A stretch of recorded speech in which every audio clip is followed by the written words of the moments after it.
There we go. That one changes.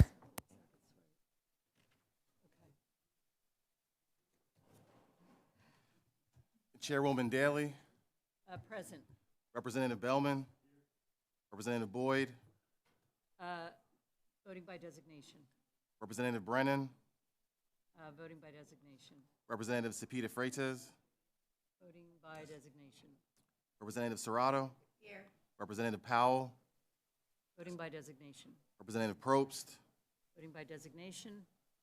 Representative Prokopiak, Representative Rivera, Representative Rusnak, Voting by designation. Representative Steele, Voting by designation. Representative Takak, Voting by designation. and Representative Young. Is Bellman? He's right there. I called him. He's there. Chairman James. Present. Representative Armanini. Representative Banta. Representative Barger. Representative Cook. Representative Cooper. Representative Flick. Representative Jones. Representative Pickett. Representative Smith. Representative Twardzik. And Representative Wentling. Here. We have a quorum. Thank you, Josh. We're going to call up the two resolutions that we have on our agenda at the same time. It will be House Resolution 380 and 381. Josh, would you please explain the resolutions? House Resolution 380 that designates November 16th, 2025 as Philadelphia Orchestra Day and also recognizes the Philadelphia Orchestra's 125th anniversary. House Resolution 381 recognizes January 1st, 2026 as Haitian Independence Day in Pennsylvania. Jones just walked in. I see Representative Jones just joined us, so he is here. Waxman is here, so you can get a chance to speak. Representative Waxman, would you like to speak on your resolution? No? Okay, thank you. Representative Belmont, would you like to speak on your resolution? Thank you, Chair, and thank you, members of the committee. After gaining freedom in France following a 13-year-long revolution, Haiti became the world's first black republic on January 1st, 1804, helping to shape the world's history, including Pennsylvania. The Haitian Revolution was fought on the principle of freedom from oppression, a universal human right. Through extraordinary courage and persistence, Haiti secured its independence. This inspired liberation efforts in Pennsylvania. In the birthplace of America, the news of Haiti's successful revolution fueled a powerful local movement against racial injustice, challenging the nation to live up to its proclaimed ideals. On July 4th, 1804, Black Philadelphians held a days-long protest defending the legitimacy of the Haitian Revolution and calling for the abolition of slavery, demonstrating the city's long-established roots in Black resistance. To commemorate the significance of the Haitian Revolution, honor those who lost their lives in the fight for independence, celebrate the principle of freedom, and highlight the Haitian Revolution and its contributions to Pennsylvania's history, I ask my colleagues to vote yes for the resolution that will mark January 1st, 2026 as Haitian Independence Day in Pennsylvania. Thank you, Representative Bellman. Chair Lee, do you have any comments? All right. All right, so with no further discussion, I'm going to call the rolls for House Resolution 380 first. Are there any negative votes? Yes, we are. Okay. Chair Daly, Yes. Representative Bellman, Representative Boyd, Designation, yes. Representative Brennan, Designation, yes. Representative Cepeda Freitas, Designation, yes. Representative Serrato, Yes. Representative Powell, Designation, yes. Representative Probst, Designation, yes. Representative Prokopiak, Representative Rivera, Representative Rusnak, Designation, yes. Representative Steele, Designation, yes. Representative Takak, Designation, yes. and Representative Young. Chairman James. Yes. Representative Armanini. Representative Banta. Representative Barger. Representative Cook. Representative Cooper. Yes. Representative Flick. Representative Jones. Representative Pickett. Representative Smith. Representative Twardzik. Representative Wentling. Yes. The resolution passes 25-1. Thank you. Now call up House Resolution 381. Are there any negative votes? Yes. All right. Would you please call the roll? Chair Daley. Yes. Representative Bellman. Representative Boyd. Oh, designation, yes. Representative Brennan. Designation, yes. Representative Cepeda Freitas. Designation, yes. Representative Serrato. Yes. Representative Powell. Designation, yes. Representative Probst. Designation, yes. Representative Prokopiak. Representative Rivera. Representative Rusnak. Designation, yes. Representative Steele.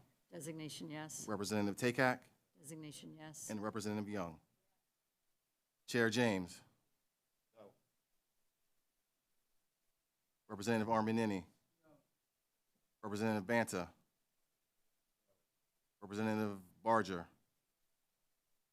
Representative Cook. Representative Cooper. Representative Flick. Representative Jones. Representative Pickett. Representative Smith. Representative Twardzik. Representative Wentling. Yes. The resolution passes 17-9. Since both of the sponsors of the resolutions, I just want to say thank you for introducing them and your comments. All right. Can just go So, flip it over. And if you have any parting words. all right, so Chair James, do you have anything you would like to say at the end of this meeting? All right. Okay, so I'm going to bang the gavel, and we're going to say that is the end of the voting meeting, but all members, we ask that you stick around because we have an information hearing following this pretty much immediately, and I think it's going to be a really interesting conversation, so, all right. They can't hear virtually.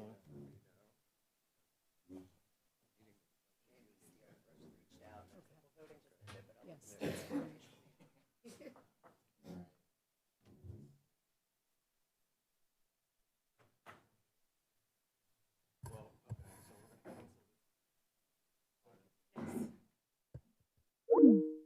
We apparently had some technical difficulties with the folks who were online being able to hear what we were saying.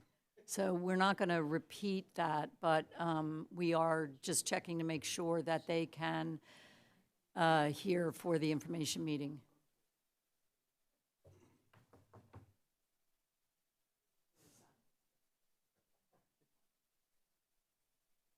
Welcome. Good morning. Good morning.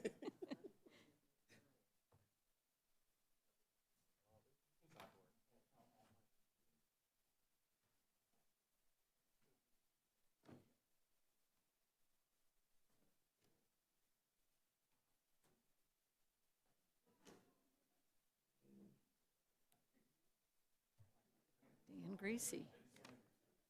Oh. I had to drive in today, so my day just started very poorly. You know, I came in last night, and if roads are any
Order, the, call the meeting to order. She can't hear. Oh.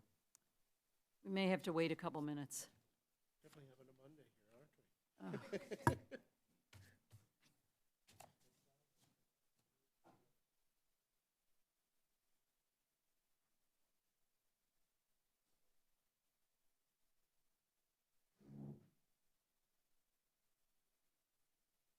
Heather Boyd apparently is on there also, so.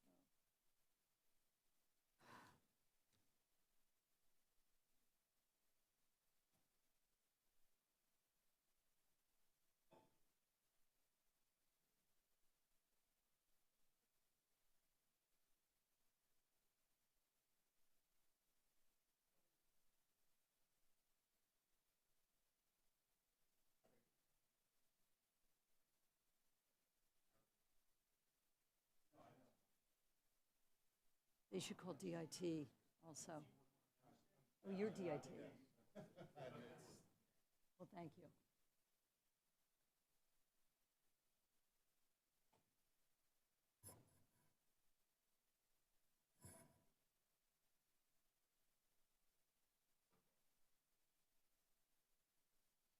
Do you want to sit down there? I think down at the end is usually how it works, although, you know, if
am going to call this meeting of the House Tourism, Recreation, and Economic Development Committee to order. We do have the technical difficulty, but we have several folks who have come in from a distance, and we would like to move on with the meeting. So, so our first group, well, actually,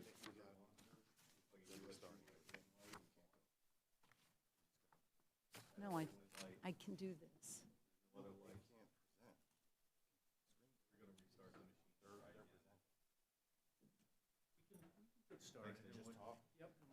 All right. So we're going to just talk, and they're still updating and working on this. Maybe they've come to something, but we are going to go on. Our first panelist is Nathan Regniar, who is from the Office of Outdoor Recreation, and oh, do you have something? Thank you all for being here today. With my district being the 75th, which is all of L County and parts of Clearfield County.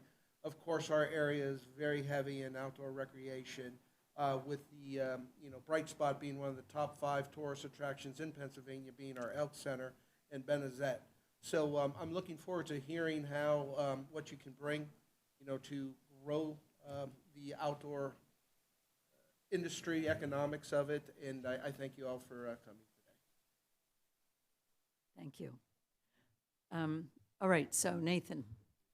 Thank you. It's a pleasure to be with you this morning. We very much appreciate the committee inviting this topic. My name is Nathan Rigner. I direct our Office of Outdoor Recreation in the Commonwealth of Pennsylvania.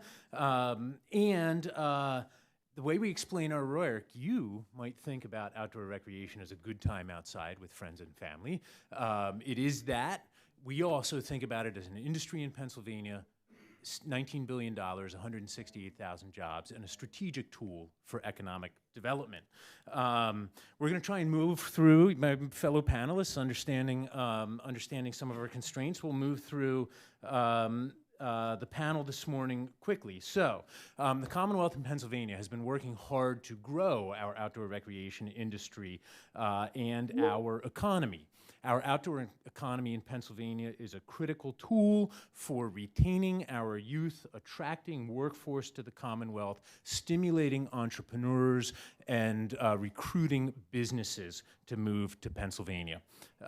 This work has been connected within the Commonwealth for the past several years through plans and strategies like our 10-year economic development strategy, the statewide comprehensive outdoor recreation plan, our land and water trails plan, the growing outdoor recreation for Pennsylvania plan, the plan that underlies our outdoor business alliance in the Commonwealth, and even in our Appalachian development plan. All of these layers point to the intersection of outdoor recreation, business growth, and economic development in the Commonwealth. This morning, we're going to add a new layer to that and begin to consider how transportation contributes to our outdoor economy in the Commonwealth. It contributes in many ways. We might immediately think of bicycle and pedestrian access within our communities to schools and parks, to grocery stores and senior centers. We might think about the way that our rail lines, whether they be in urban areas like Philadelphia or Pittsburgh, or even in our rural areas like Carbon County, can enable tourists and residents to take trips, including their bikes, and connect with our trails. Every time a kayaker or a river tripper in Pennsylvania uses a shuttle service, they're using alternative transportation. Whenever a transit system visits a park, like a state park like Presque Isle in Erie, Point in Pittsburgh, or Ridley Creek in southeast Pennsylvania, we're connecting alternative transportation with our parks. Our parks and recreation managers use transportation technology like intelligent transportation systems to manage crowding and capacity in parks, and we even are beginning to see hikers using services like Uber and Lyft to access trailheads, and recreation recreational boaters in places like Pittsburgh watching watching the Pirates play from their kayaks. So when we start to think about the connections between alternative transportation, outdoor recreation, and economic development, there are many more out there than might meet the eye, which is why we're pleased to share a panel with you this morning that we've called Opportunity Crossroads, Intersections of Economic Development, Outdoor Recreation, and Transportation. You gotta have a catchy title. So, with that introduction, I would like to welcome our panel, the true experts on all of this, to speak with us this morning. Our first speaker is Alex McDonald, who's the Section Chief for Trails, Greenways, and Statewide Planning in the Department of Conservation and Natural Resources Bureau of Recreation. The Bureau of Recreation and Conservation builds connections between citizens and the outdoors through recreation enhancement, natural resource conservation, and community revitalization. Alex McDonald, I'll turn the microphone to you, and I'll pull your slides up. Great. Thank you very much, Nathan. Good morning, everybody. Thank you for having us. So I'm going to talk to you about DCNR's trail program. And when I say DCNR's trail program, we're focusing mostly on trails like community trails, so kind of outside of DCNR lands. And while I go through this, my brief time here, I may not mention economic development, tourism, or active transportation specifically, but please understand, like, we see our trails program as a foundation for all of those things. Next slide. All right, we'll get there. Yes, so kind of at the core of our program is the, oh, there's a little lag. We have our, hopefully everybody has heard of our C2P2, our Community Conservation Partnership Program. That is DCNR's grant program. That's really kind of at the core of what we do with trails. You know, having resources is really what helps you make things happen and have like a robust program. So, and as you can see on the slide there, since 1995, our grant program has touched over 74% of the municipalities across Pennsylvania. Next. And then within the C2P2 program, we have our Trail Grant Program. And in the Trail Grant Program, we evaluate and trails sort of by themselves. Like, they don't compete with parks. They don't compete with other types of outdoor recreation. We focus just on trails, and we have them, we evaluate them, rank them, and make decisions based on a statewide basis. And we have a variety of funding sources that we use to support trails, both state and federal. And I will say we have funding for both non-motorized and motorized recreation. And just to orient you to the program, eligibility, we have a number of funding sources. There's just like a nuance to the funding source, who's eligible, what's eligible. But overall, our program, it's mostly municipalities. We also fund nonprofits, for-profits to a smaller degree, and then state and federal entities are also eligible. Sorry. So funding statistics. So for the last 5 years, you can see that our funding awards have gone up and down for trails, and we're talking about non-motorized trails here with this bar graph. You'll also notice that you see entries for 2022. That's because in 2022, we had the American Recovery funding that DCNR was given to then give out for grants. So thank you very much for that support. 2023 was sort of a correction with the housing market down, but you can see in 2024, we're back up again.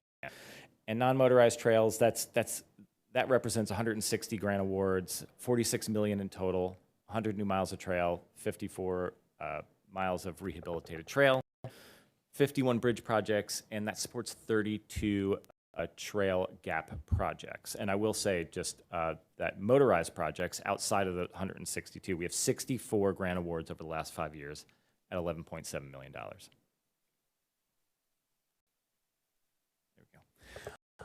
So how do we decide what we're going to fund? That's a lot of money, and so we establish priorities through the foundation of that is planning. And Nathan held up those plans just a moment ago. We have our state comprehensive outdoor recreation plan, what we call our SCORP. That's every 5 years. It's developed with a robust input from Pennsylvania, from the public, from citizens, and from outdoor recreation professionals. It really sets the it sets up Pennsylvania for what we want to accomplish with outdoor recreation, not just DCNR. And then we've always found it necessary to also do a separate trail plan, and we do that in conjunction with the SCORP plan. And trails need a little bit more focus than we can provide in a general outdoor recreation plan. So these are the foundations. So for trails, we also have our priority trail gaps. And this is something that DCNR identifies in coordination with local trail managers. We try to find those key areas that can be connected. As you can imagine, Pennsylvania is a developing network of trails. There are places we want trails that we don't have trails yet. And so we prioritize those areas with a area that tells us, what are maybe the most important trail gaps to identify. And then we try to prioritize funding to those places. And I had an animation there. Yeah, thank you. So if you can go back real quick, sorry. So right now we have 119 trail gaps, priority trail gaps that we recorded. That is 230 miles of trails that need to be built and 47 bridge projects that need to be addressed just to close those priority trail gaps. And kind of a step up from there, we also identified Pennsylvania's top 10 trail gaps. These are like priority trail gaps, like they're important connections, but these are connections in trail systems that are of statewide significance. And they're also administratively and financially challenging projects to get done, which usually requires interagency coordination. Next slide, thank you. So a little bit more interagency coordination, just to let you know what we're doing now. DCNR does share its trail applications with Pennsylvania's 24 metropolitan planning organizations. Those organizations are the foundation for transportation planning in Pennsylvania. DCNR staff also participates in the review of PennDOT's transportation alternatives side applications. PennDOT also integrates our priority trail gaps into the range transportation plan. And I will say, fun fact, over the last 5 years, by my estimate, over 20% of the DCNR trail grants were awarded also have PennDOT funding. So there's a lot of coordination between DCNR and PennDOT. Just going to give you 2 project examples. These were very significant trail projects that have been done in the last few years. We have the Brady Tunnel along the Erie to Pittsburgh Trail, also known locally as the Armstrong Trail in East Brady, Clarion County. 100-year-old railroad tunnel, 2,500 feet, completed in 2024. $7.2 million involved PennDOT, the Clarion County, DCNR, and Armstrong Trails. And this project helped connect 100 miles of trails. And then you can see a before and an after there of the one portal to the railroad tunnel. Okay. You can go to the next one. Safe Bridge, Knoll Grade in Manor Township, Lancaster County. Another large piece of old railroad infrastructure. It's a bridge that was 1,500 feet long, in 2022, $9.2 million. It was a partnership between PennDOT, DCNR, DCD, Lancaster County, and Manor Township, who was the project sponsor. And this connected 28 miles of trails. And then I just have photos of there we go. That's the before and the after. Excellent. Thank you, Alex. Thank you for talking us through what could be considered the skeleton or the circulatory system of the connection between outdoor recreation, alternative transportation, and economic development.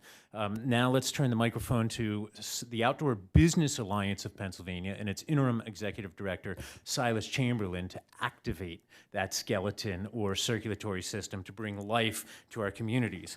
The Outdoor Business Alliance of Pennsylvania is an emerging 501c3 organization dedicated to elevating the needs of Pennsylvania's outdoor recreation industry and supporting outdoor business development, innovation, and growth. Silas, I'll bring your slides up. All right. Thank you, Nathan, and thank you for having the Outdoor Business Alliance here today to speak a little bit about the perspectives of our 9,000 outdoor businesses across Pennsylvania.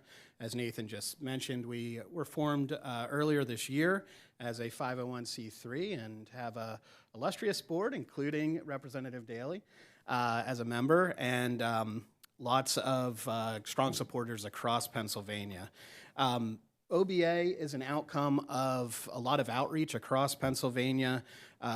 Over the course of the past year, we expanded as the Elevate PA process. We convened hundreds of outdoor businesses, and you can skip ahead one slide, please. Technical assistance providers, economic developers, local officials, recreationists, and asked them what it would take to build the outdoor industry in Pennsylvania. And we launched publicly in September of this year at a really great event that featured Governor Shapiro and Secretary Dunn. But I would say outside the Capitol, maybe more importantly, REI CEO Mary Beth Loughton, who represents one of the largest outdoor businesses in the nation, came to Mechanicsburg and helped celebrate creating this entity to lift up outdoor businesses. Next slide. So today I'm going to focus on two perspectives from the outdoor industry on why transportation is so important to outdoor recreation and the success of our businesses. The first is related to access and maximizing the amount of visitors who can participate in outdoor recreation, which in turn allows the sector to grow. And of course, outdoor recreation doesn't create economic value unless people can access it. The second perspective is related to the opportunity for outdoor entrepreneurs to grow their businesses by meeting the growing demand for creative and alternative transportation and outdoor recreation economies. Visitation to public lands have dramatically increased in the past 7 years. And I think you already went to the next slide. This is a slide that shows Cherry Springs State Park as one of many examples. Between 2017 and 2024, visitation to Cherry Springs grew by 184%. And as you can see in the visualizations at the bottom for 2017 and 2024, those are showing home locations of park visitors, approximate home locations using cell phone data. You can see that they're entering, the visitation is entering a bunch of new tourism markets across the Mid-Atlantic and the Midwest, to the point where Cherry Springs Park now attracts 70,000 tourist visits a year to a very rural part of Pennsylvania. But with the growth of visitation, we need to consider the transportation options available to public visitors. Across our state park network, an estimated 7% of all visits come from visitors who walk, ride a bike, or take public transit as their primary mode of transportation at home. And although 7% doesn't sound like a lot, when you consider the popularity of our park network, that amounted to 2.2 million visits last year from non-driving households. And while visitation from non-drivers occurs most often on public lands that are in close proximity to transit and urban areas, parks across the state have significant numbers of non-driving visitors every year. And you can see that from the chart, which shows the percentage of overall visitation to some of our most popular state parks and the percentage of park visitors that are reliant on things other than personal automobiles for travel. The next slide, please.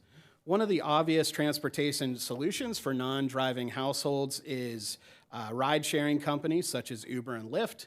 But as you can imagine, these solutions face obvious barriers in many rural recreation areas which lack available drivers, consistent internet access, and require lengthy paid trips. Furthermore, today, in 2025, 18% of state park visitors have median household incomes of less than $30,000. And we know from national research from Pew and others that households earning less than $30,000 use rideshare, something like 24% the rates of those who earn above $30,000. The result is that in 2025, an estimated 4.3 million of our state park visitors or visits were made by households unlikely to have access to rideshare. All of these stats are important because it points to potential vulnerabilities for rural economies that are reliant on those visitors.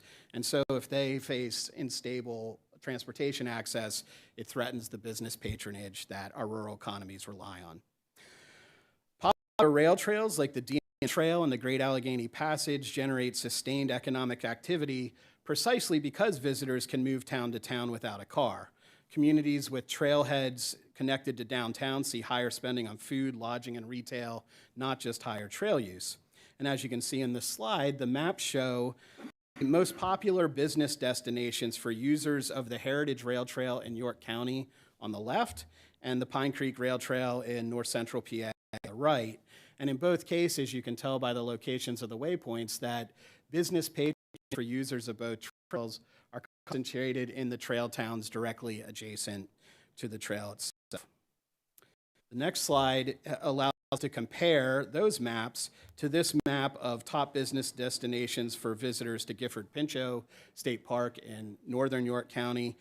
Because transportation to the park is car-centric, business patronage is spread across multiple counties, and that, of course, makes it more difficult for local independent businesses to capture park visitors as customers before they leave the region and return home.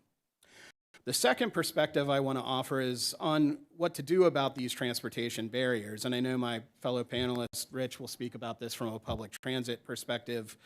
I know from an outdoor industry perspective, however, we see a role for the private sector in filling transportation gaps.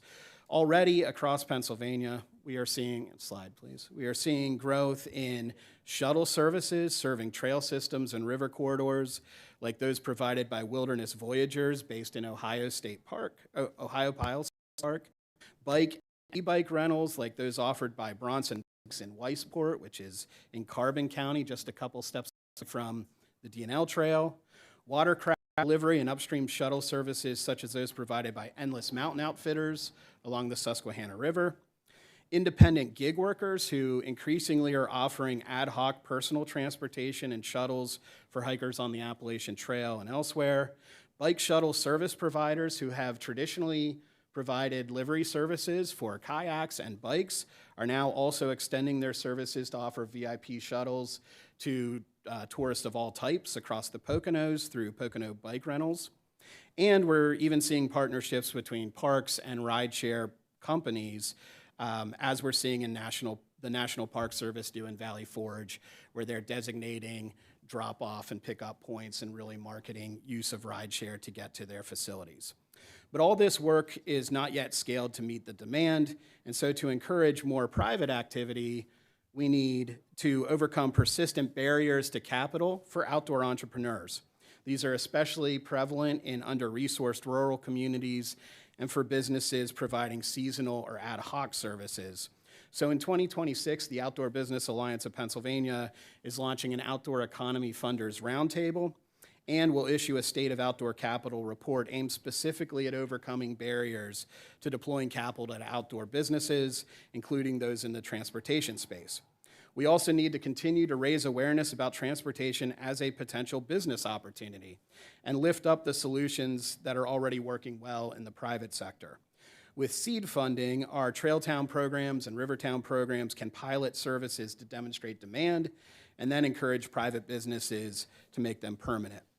As many of us are aware, this is a difficult proposition because there are no existing state, federal, or local programs aimed at incentivizing innovation in the private sector around transportation, particularly as they relate to serving rural outdoor economies, but we're hopeful that there could be creative solutions in the future. And finally, I'd just like to make a final plug for coordination. Recreation, transportation, and economic development are infrequently discussed at the same table. So committees like this one and conversations like today's really do help break down those silos and lead to more collaboration.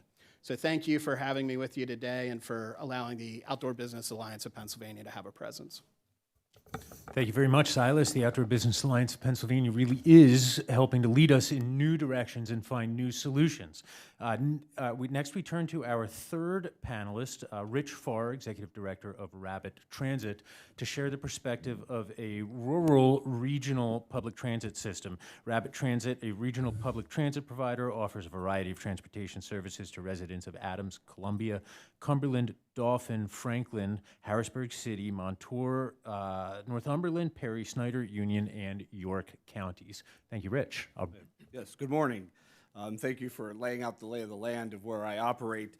They'll save some comments here. That gives you a little bit of perspective of who Rapid Transit is. So we have urban, we have rural, we have very rural. And so we operate in all of those different spaces. Last year we provided 3.3 million trips over 6,000 square miles. We offer fixed route, your traditional fixed route city bus. We have our on-demand microtransit service in multiple different zones throughout those 11 counties. We have shared ride, which is public transportation, and it operates in all 11 counties and actually every county in the Commonwealth of Pennsylvania. And we have commuter services that connect key locations together and transportation hubs, such as Amtrak and HIA. We connect to Hunt Valley. We go all the way to Shippensburg. So we do provide this commuter network that allows also visitors to communicate or transport throughout the entire region. So in many areas of our state, transit already supports recreation access. In our region, we're fortunate to have numerous outdoor cultural assets located on or near existing fixed route lines. Some examples of what we do in Gettysburg, we really promote a park once concept where folks come to town, they park their vehicle, and then hopefully they never get back into it the whole time they're there, and they're using public transportation to go to the battlefield and all the other historic and downtown sites. This really promotes walkability and getting visitors on the street, and that's what you want. You don't want them in a car, right? They spend more money when they're on foot than they do in their car. And so that's very important. Here in the Harrisburg region, we connect to the Hershey Park area. We connect to several trailheads like Heritage Rail Trail in York, the Capital Area Greenbelt, the Buffalo Valley Rail Trail in the northern counties. And so, we use those services and connect those folks together. And what I think is interesting is our partnership between bicycles and transit. This is really important. Last year, we did more than 32,000 bike boardings in this rural area, right? And these folks, I think primarily they're using it to extend their transportation to employment centers, right? These industrial parks continue to grow, but we're also seeing folks using it for recreation. So I think that's a really important partnership that transit needs to continue to develop. I think an area that's relevant to the conversation here is that everywhere transit exists to the things that we just talked about, ridership is low. And I think it's low because people simply aren't aware of this. We in transit have precious little resources and we don't use it for marketing. That's just not how you'll see very little promotion from Rapid Transit, right? It's all word of mouth. And so I think as we continue to move forward, I think an opportunity to move forward is really understanding how we can work together to promote the services that exist already. There are areas in the country that is wildly successful with transit, right? And probably not in our markets here, but I'm going to talk about them anyways because I think there's lessons to be learned, right? So you look at places like Jackson Hole or Park City, which are huge ski towns. They are car-free zones. You will use public transportation because it's the only way you're going to get there. Now, I'm not suggesting Pinchot Park would be a car-free zone, right? But if we want transit to have a bigger role in connecting people to these, we have to think about ways of connecting them, and it also helps preserve our natural resources if we have less cars in some of these places. So I think we need to think about those kind of things. So here locally, again, we have amazing resources like Ski Round Top or or Liberty Mountain, lots of county and state parks. They're not on the fixed route, most of them. And so we don't have the ability to connect folks to those. And if we wanted to do that, we'd have to think about what that looks like. So you mentioned Pinchot Park. It's my favorite state park because it's just around the corner. But if I took somebody from downtown York to Pinchot Park, it will probably be a 90-minute ride on public transit, right? So some things we have to think about as we move forward. And when we're looking at public transportation, and we're very thankful for Act 44 of 2007, but which had created a dedicated stream of funding for transit, there are 4 factors that I have to measure all the time: passengers per revenue hour, operating cost per revenue hour, operating revenue per revenue hour, and operating cost per passenger. When we create low density, low ridership routes, all of those numbers go in the wrong direction. So I have to be very careful when we do these kind of things. Not that they're not important, but we have to make sure we do them in a way that is efficient. I want to talk a little bit about Pennsylvania's Aging Our Way plan. And if you go through that plan, there's a lot of conversation about transportation and the areas that we need to grow. And one of those is the outdoor recreation opportunities. And I think we also want to look, that is an inward looking. A lot of stuff we're looking for is outward tourism, right? If we look inward for recreation, we want our residents to also have the opportunities to go to these places. And so you look at like seniors or people with disability or low-income families. You mentioned the 30,000 income level, right? These folks have challenges, and so transportation could provide, public transportation could connect those two opportunities. I want to talk a little bit about our shared ride program. This is primarily for people with disabilities and senior citizens, and it does operate in every county in the Commonwealth. And it is one of our most effective tools for connecting seniors and people with disabilities to recreations and senior centers, trailheads, parks, all those great things where fixed route lines don't exist. And I think as our population continues to age and the demand for the service is going to go up, we have to be aware of how dollars are being spent. While I'd like to promote folks to go to a recreation opportunity, as resources become constrained, I have to worry about taking people to dialysis, and that has to be my priority. And so, transportation funding is something we need to continue to talk about. Outdoor recreation and tourism are major economic engines in Pennsylvania. We see this from the transit side. We see it primarily because we are the folks who are taking those workers to those locations. So amusement park workers, seasonal temporary employees, hospitality staff, food service workers, retail employees, maintenance and grounds crews, those folks need public transportation to maintain these sites. And so I think we have to continue to look at how do we expand employment opportunities with public transportation. If we do that, then visitors can also use it. So I think there's some connection there. So in closing, I think transit could be a catalyst for what we're doing here with the stuff we're talking about.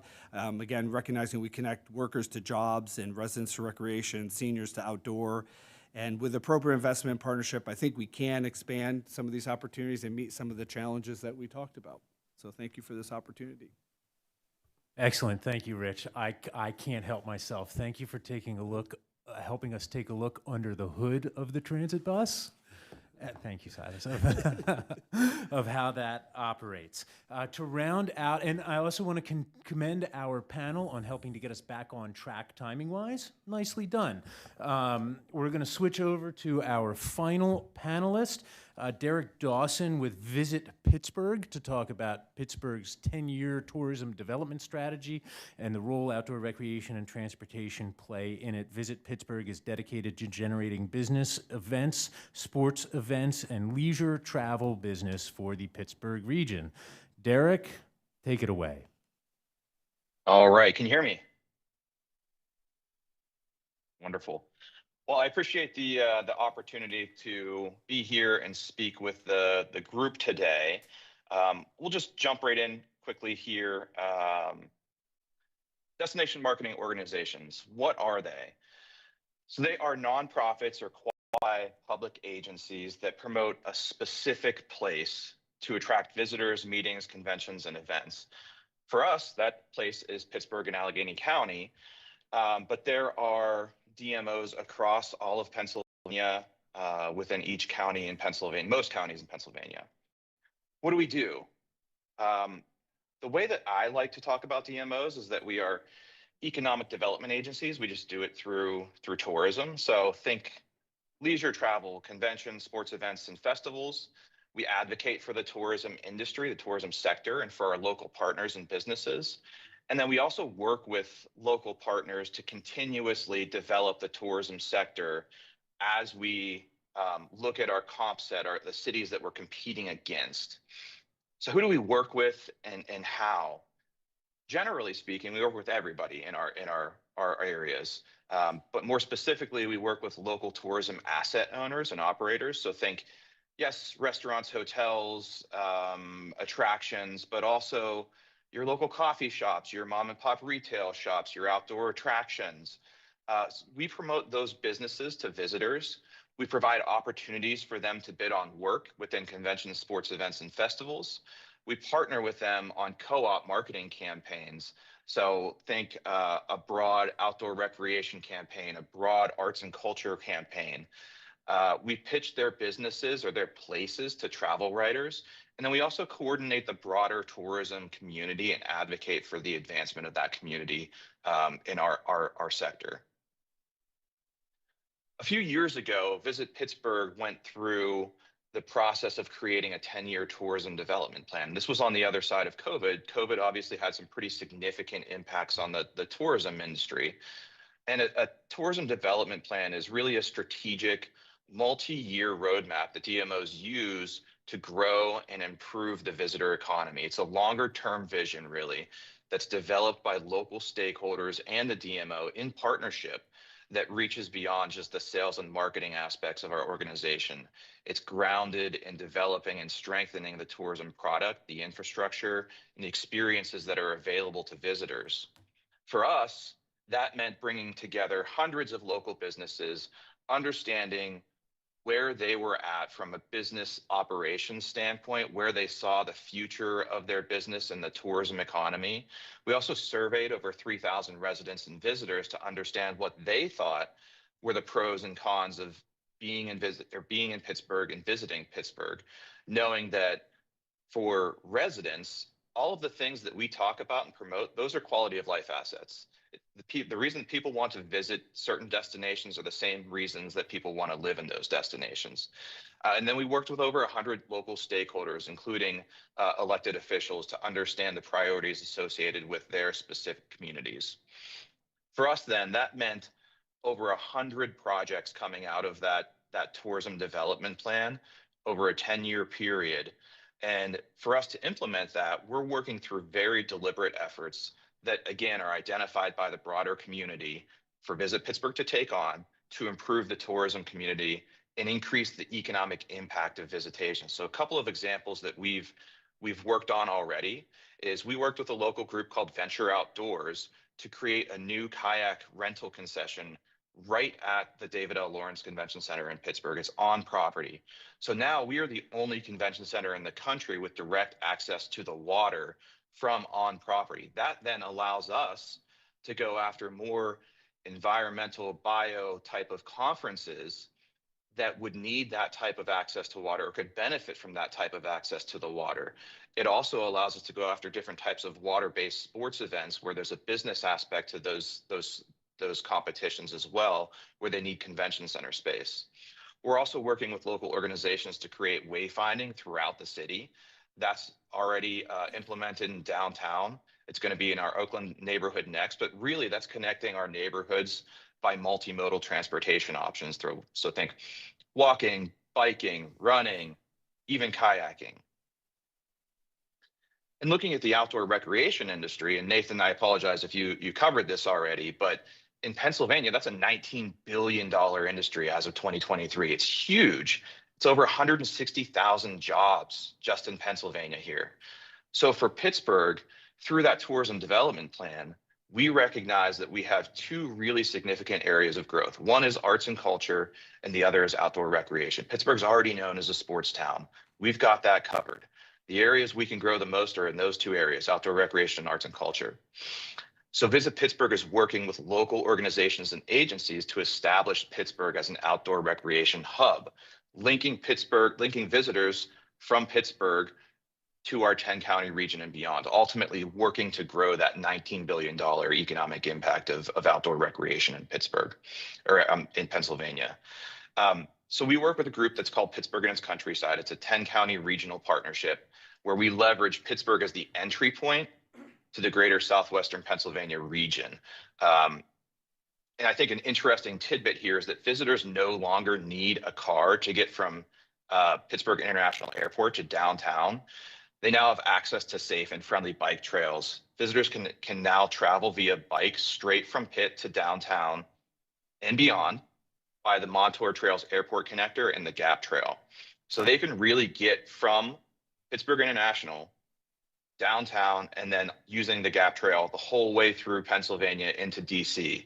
It's a really, really amazing opportunity that we're trying to take advantage of by marketing that to visitors to Pittsburgh and southwestern Pennsylvania.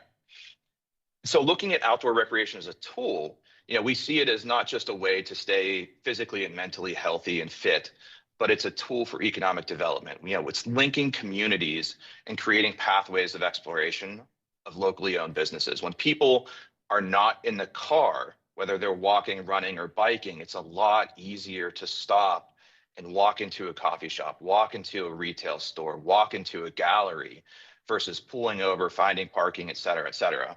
So we're really leveraging that crossover in the Venn diagram of outdoor recreation, tourism, and economic development. Ultimately, we want people, and I love the park your car once reference there. We want people out of their cars, more foot traffic, more bike traffic, micro mobility options to create more authentic experiences in a better sense of place. When you're on the ground, you feel that community, you understand that community versus looking out a window as you drive through it.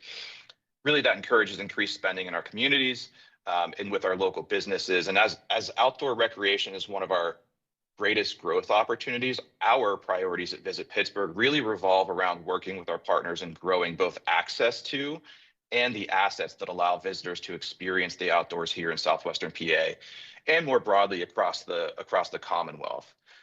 So with that, I'll turn it back over to Nathan, but happy to answer any questions that folks might have. Thank you, Derek. If we have questions, we will get those to you in chat for Perfect. or unless can you hear me now? I can hear you, yes. Well, we got the audio squared away. Nice, congratulations. Well, thank you all for allowing us to share this diverse panel with you. We hope to have illustrated the many dimensions of the connections between outdoor recreation, economic development, and transportation, and welcome the opportunity to respond to any questions that you have in our time remaining.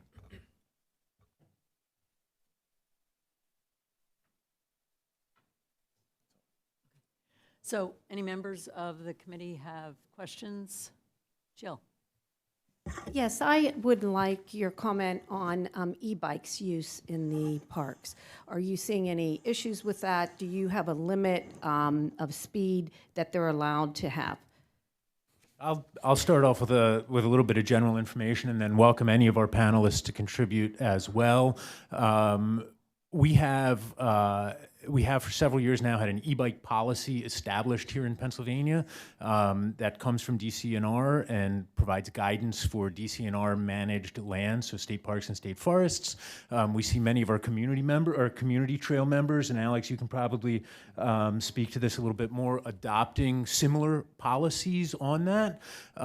We definitely see e-bike usage growing. E-bikes are here, they're new technology, they offer incredible opportunities to expand access and mobility for all.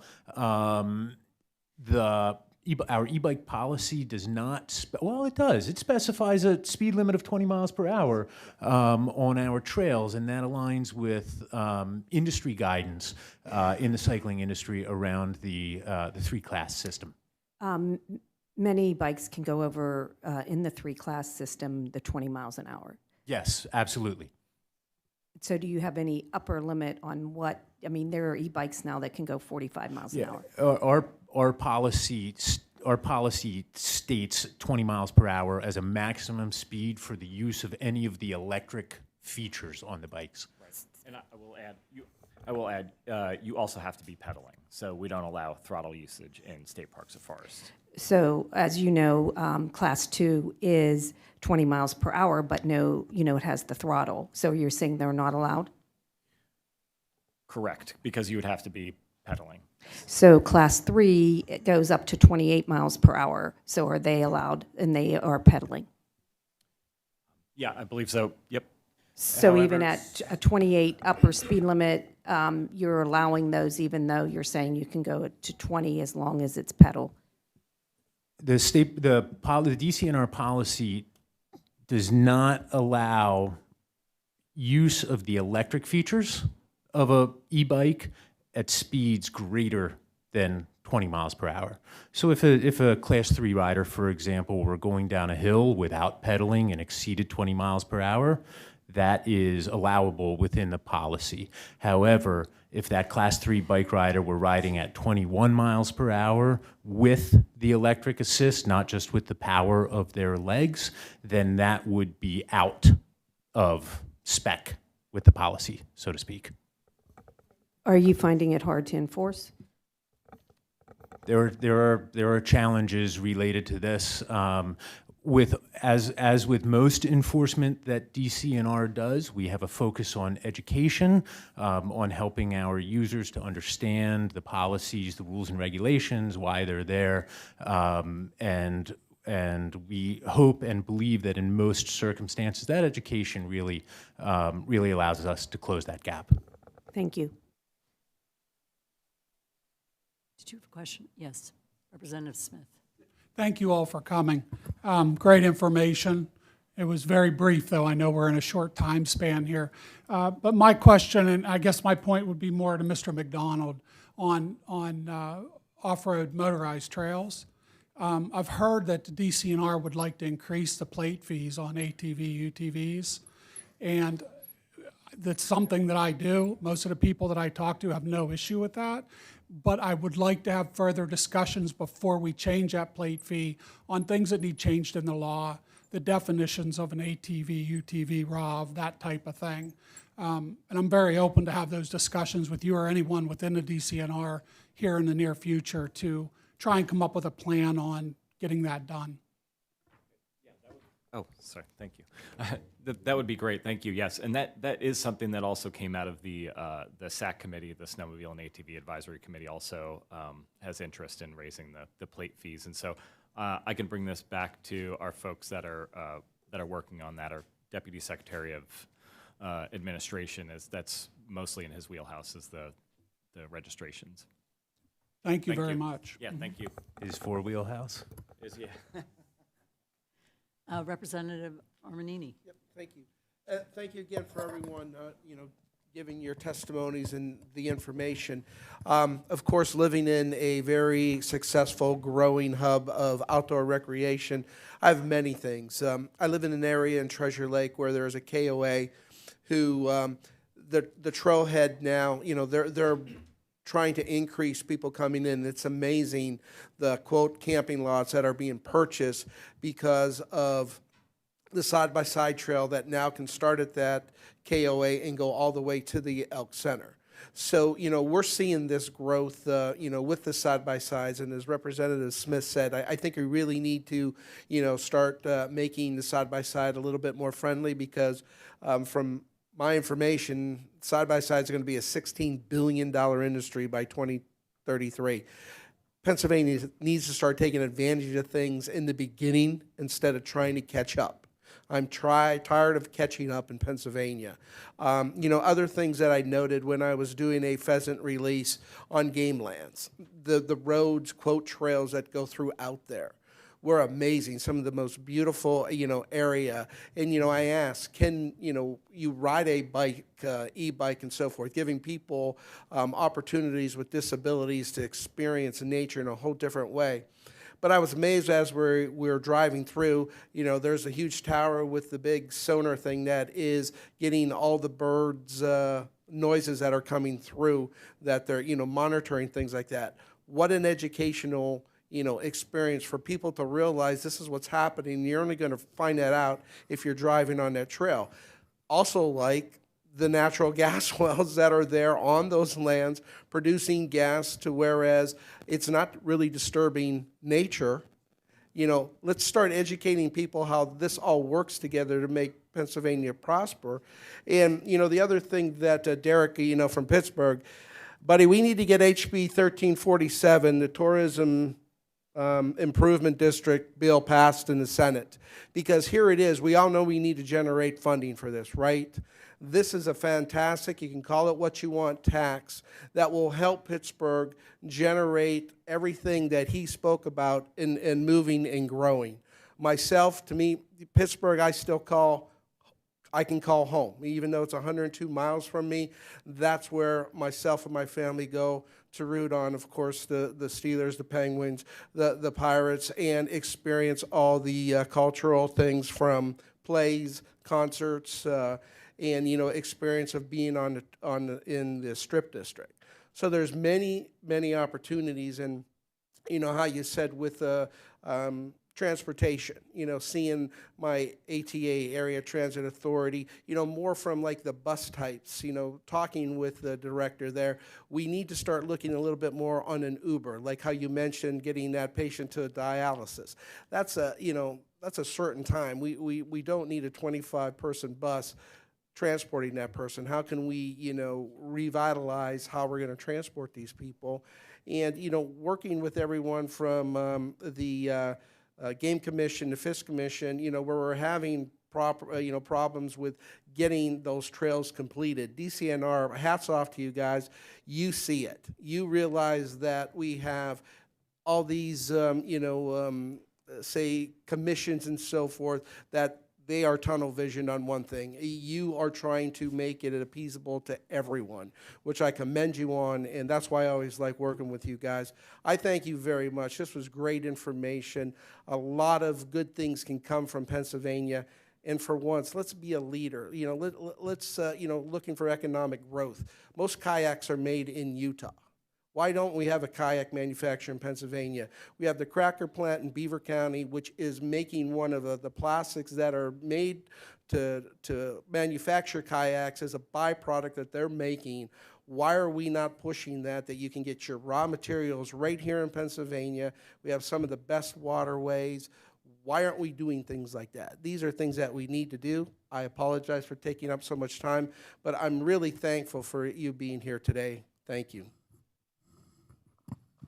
And actually, I'm glad you took a lot of time because you made some really important statements, and I think that I would agree with you on a lot of them. So, but I want to thank all of you and Derek, who was online. When we set this up, we wanted to talk about outdoor recreation, and then that leads to the economic development. And in my world, transportation is so much a part of that. And I think it's one of those pieces of infrastructure that is really actually needed for really good tourism. So it's part of the reason I asked for this, because I think that we need to hear from the rural areas, not just, you know, where I live, but I know how much I depend on public transportation. And when you're traveling, people like it too. I mean, we were in Yosemite Park this summer, and they have a bus that just goes around and around, and you just jump on the bus, you get off another stop, jump off, you know, it's really great. And watching that, somebody said, who's paying for it? I don't really know who was paying for it, but we were also up in Lake Tahoe area. We have to visit my husband's favorite places in the world sometimes. But, you know, they have transportation that goes around the lake also, and people can go out to dinner, then they can have a glass of wine or two, and not be worried about driving in the dark in a dark place. But so I am grateful to you for what you brought to this. I thought it was really terrific in the way that you kind of weaved it all together, because I think that's what it is, and I feel like that's one of the things. I am a pain in the neck on transportation, but I think it's one of the things that we really need to talk about, because it's living in an area that has a pretty well-done transportation system and knowing how it helps the economy of our area. You know, you want to see it. And hearing from, you know, what you were all talking about in the outdoor world, I just feel like, I don't know, it was a really good message. Yeah, thank you. And thank you all for staying. I know we were told to please be on the floor by 11 o'clock. So we're doing our very best. I agree with